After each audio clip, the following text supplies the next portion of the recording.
Hi, all. I found an old hummingbird feeder in my mom's stuff, and went ahead and made up some sugar water for the hummingbirds. I don't think they found it yet, although the bees may have. Hey, Mr. Bee.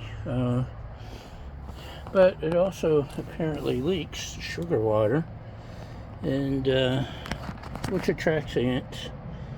So I put down an ant bait that I found on Amazon on top of the sugar water drips, and those big black masses are actually ants. That was the one on the left there was actually a pretty good sized blob 30 minutes ago, and then you see they've almost completely picked it clean.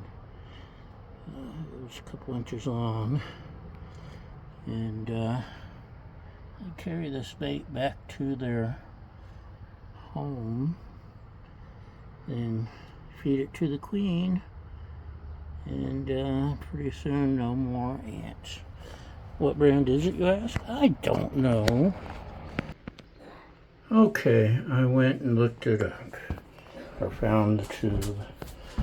Comes in a tube like this with plungers. Advion ant.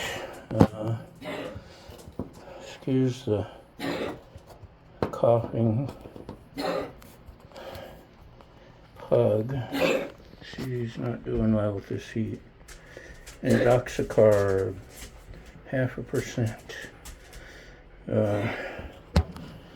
So as you can see, it works quickly and is very effective at attracting the ants. And I give it a hearty thumbs up. So thanks for watching, and we'll see you next time. Bye.